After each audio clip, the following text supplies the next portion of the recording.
বিসমিল্লাহির রহমানির রহিম। হে সমস্ত জগতবাসী, আজ আমি মোহাম্মদ শামীম আলী আপনাদের সামনে যে আলোচনাটি নিয়ে আসলাম সেই আলোচনাটি খুবই মনোযোগ সহকারে শুনবেন, কারণ কোরআন থেকে কথাগুলো সেই কথাগুলো হলো, দেখুন যে আল্লাহ কিন্তু কোরআনে স্বপ্নের কথা উল্লেখ করেছে। বিশেষ করে সূরা ইউসুফের মধ্যে যদি যাই তাহলে দেখা গেছে হযরত ইউসুফ আলাইহিস সালাম তিনি কিন্তু এমন একটা জিনিস আল্লাহর কাছে প্রাপ্ত হয়েছেন, স্বপ্নের ব্যাখ্যা, যাকে যা কিছু বলে দিত তাই হতো। তাই বলবো কি, স্বপ্নের ব্যাখ্যা করে চলার কথা আল্লাহরও নির্দেশ আছে। তাই আমরা স্বপ্নের ব্যাখ্যা করে চলতে হলে আমাদের স্বপ্নের ব্যাখ্যা জানতে হবে, শিখতে হবে। এবং এই স্বপ্নের ব্যাখ্যা যদি আমরা জেনে শুনে বুঝে আমরা যদি চলতে পারি, তাহলে কি হবে, আমাদের ইহকাল ও পরকালে আমরা অনেক চিন্তামুক্ত হব। এবং দুনিয়াতে যেখানে আমরা পা ফালাবো, যে কাজটি করব, এই কাজটি করার আগে অবশ্যই আল্লাহ একটি স্বপ্ন দেখাবেন, এবং সেই স্বপ্নের মাধ্যমে আল্লাহ আমাদেরকে সেই পথে রাখবেন এবং আমরা সুপথে থাকব, কুপথ থেকে বেঁচে থাকব। লস থেকে, যেই কাজ করলে, যে ব্যবসা করলে, যেটা করলে আমাদের লোকসান হবে, সেটা থেকে আমরা বেঁচে থাকতে পারবো, এবং যেটা লাভবান হবে সেটা আমরা করব, এবং ইহকাল পরকালের লাভ লোকসান থেকেও আমরা বেঁচে থাকতে পারবো। তবে হে সমস্ত জগতবাসী, আজকের আলোচনা অবশ্যই আপনাদের জন্য খুবই নিদর্শন হবে, যেহেতু কোরআন থেকেই এই ব্যাখ্যাগুলো দেওয়া হচ্ছে। যেমন কেউ যদি স্বপ্ন দেখে যে সূরা আদ জারিয়াত যদি কেউ পড়তে দেখে, তাহলে তিনি কি বুঝবেন? এবং সেই সূরাটির কেউ অল্প অংশ পড়েছে, কেউ একটু বেশি অংশ পড়েছে, কেউ পুরাটাই পড়েছে, তাহলে এই ব্যাখ্যার কি হবে? স্বপ্নে কেন দেখলেন যে সূরা জারিয়াত পড়তেছেন? এর ব্যাখ্যা হলো, কৃষি কাজের মাধ্যমে যে জীবিকা লাভ করবে বা যে কোনো ধর্মের প্রতি সে বুঝে পড়বে বা ঝুঁকে পড়বে, এটি হলো এর ব্যাখ্যা। এবার আসি, যদি কেউ স্বপ্ন দেখে যে সূরা তুর পড়তে দেখে, বা কেউ এর অল্প কিছু আংশিক পড়েছে, কেউ বেশি আংশিক পড়েছে, এতে করে স্বপ্নের ব্যাখ্যাটি কি হবে যে তুর সূরা কেন আমি স্বপ্ন দেখলাম? নিশ্চয়ই আল্লাহ এই সূরাটি পড়ার কারণে অবশ্যই এর মধ্যে কিছু বুঝিয়েছেন। যেমন তার স্বপ্ন এ ইঙ্গিত করে যে সে মক্কা বাসিন্দা হবে, সুবহানাল্লাহ, সে মক্কা বাসিন্দা হবে এবং তার দিন আল্লাহ তাআলা নিকট পছন্দ হবে। তার যে ধর্মের নিয়ম কানুন যেভাবে পালন করতেছে, এগুলো আল্লাহর পছন্দনীয়। আচ্ছা, এবার আসি, কেউ যদি সূরা আন নাজম স্বপ্নে দেখে সে পড়তেছে, তাহলে এটা আমি কি বুঝবো, আপনি কি বুঝবেন? এটাই বুঝবো যে সে মর্যাদা সম্পন্ন এবং সুন্দর ও সুদর্শন একজন পুত্র সন্তান লাভ করবে। সুবহানাল্লাহ, আলহামদুলিল্লাহ। আমাদেরকে আল্লাহ বুঝে চলার তৌফিক দান করুন। এখন দেখা যায় আপনাদের সামনে কোরআন থেকে কোরআনের কোন আয়াত স্বপ্নে দেখলে, পড়তে দেখলে কি হয়, আমরা এটি কিছুদিন চালিয়ে যাব। পরবর্তীতে আপনারা বিভিন্ন স্বপ্নের ব্যাখ্যা পাবেন আমাদের এই চ্যানেলটিতে। অবশ্যই আপনারা আমাদের এই চ্যানেলের আলোচনা শোনার জন্য সাবস্ক্রাইব করে নেবেন। আচ্ছা, এখন বাদবাকি স্বপ্নের ব্যাখ্যাগুলো করে নেব ইনশাল্লাহ।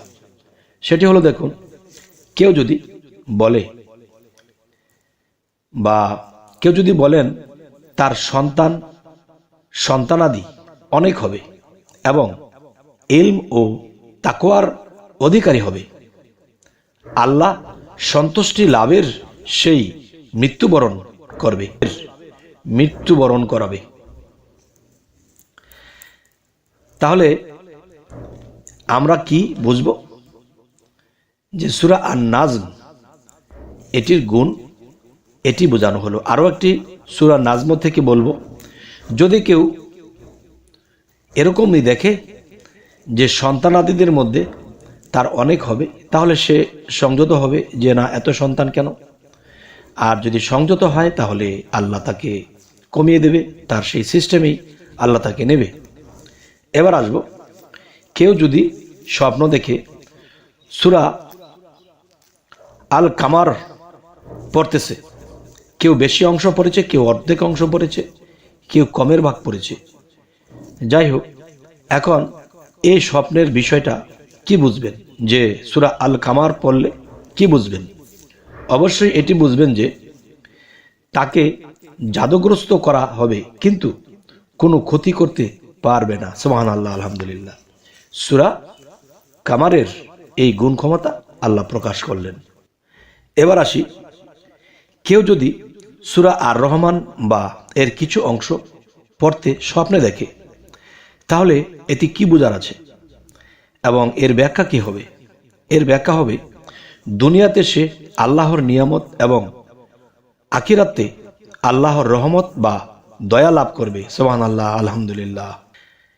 এবার আসি, কেউ যদি সূরা ওয়াক্কিয়া বা এর কিছু অংশ স্বপ্নযোগে পড়তে দেখে, তাহলে এর কি ব্যাখ্যা হবে? এর এই ব্যাখ্যাটি হবে যে সে সৎ কাজে অগ্রগামী হবে এবং তিনি দুনিয়াতে অনেক মানুষের দ্বারা লাঞ্ছিত বোধ করবে, কিন্তু তিনি আল্লাহর কাছে কখনো লাঞ্ছিত হবেন না। আল্লাহ তাকে সেই লাঞ্ছনা থেকে তাকে উঠিয়ে আনবে। সুবহানাল্লাহ, আলহামদুলিল্লাহ। এবার আসি, কেউ যদি সূরা আল হাদিদ পড়তে দেখে বা কখনো দেখেছে পুরোটা, আবার কেউ দেখেছে কিছু আংশিক পড়েছে, তাহলে এর স্বপ্নের ব্যাখ্যা কি হবে? এর ব্যাখ্যা এটি হবে যে সুঠাম দেহ, স্পদশালী ও জ্ঞানের উত্তরাধিকারী এবং প্রশংসিত হবে। সুবহানাল্লাহ, আলহামদুলিল্লাহ। এবং প্রত্যেক কাজে উত্তম ফলাফল লাভ করবে। সুবহানাল্লাহ, আলহামদুলিল্লাহ। আল্লাহ আমাদেরকে এরকম বুঝে চলার তৌফিক দান করুন। এবার আসি, কেউ যদি সূরা আল মুজাদিলা পড়তে দেখে, আল মুজাদিলা পড়তে দেখে স্বপ্নে, তাহলে এটার ব্যাখ্যা কি হবে? এটার ব্যাখ্যা এটাই হবে যে সে জোরালো যুক্তি তর্ক উপস্থাপনা করবে। আচ্ছা, এরপরে আসি, যদি কেউ সূরা হাসর বা এর কিছু অংশ পড়তে স্বপ্নে দেখে, তাহলে এর ব্যাখ্যা কি হবে? এই স্বপ্নের ব্যাখ্যা এটি হবে যে তার শত্রুদের নিপাত করবেন, হাসরের মাঠে তাকে ডাকবেন এবং তার প্রতি সন্তুষ্ট থাকবেন আল্লাহ। আলহামদুলিল্লাহ। আল্লাহ আমাদেরকে বুঝে চলার তৌফিক দান করুন। এবার আসি, কেউ যদি দেখে স্বপ্নে সূরা আল মুনতাহিনা বা এর কিছু অংশও পড়তে দেখে, তাহলে এর ব্যাখ্যা কি হবে? এই স্বপ্নটির ব্যাখ্যা হবে যে বিপদাপদ এবং পরিশ্রমে লিপ্ত হবে, তবে তার বিনিময়ে সে পুরস্কার পাবে আল্লাহ তাআলার কাছে এবং দুনিয়ার মানুষের প্রশংসা নিতে হবে। আলহামদুলিল্লাহ।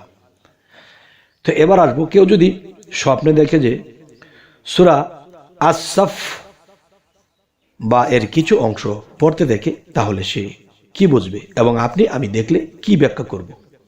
এর ব্যাখ্যা হবে, সে শাহাদাত বরণ করবে, আল্লাহর পছন্দনীয়ভাবে সে চলবে এবং তার মৃত্যুতে শাহাদাত বরণ করবে, যে আল্লাহর রুহানি জগতের খাতায় তার শাহাদাত বরণ উঠবে।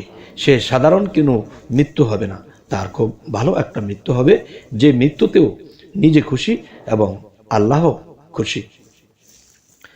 এবার আসবো, যদি কেউ স্বপ্নে দেখে সূরা আল জুমার পড়তে দেখে স্বপ্নে এবং পড়ার পাশাপাশি তার চোখে চোখে ছলো ছলো জল, তখন এর ব্যাখ্যা কি হবে?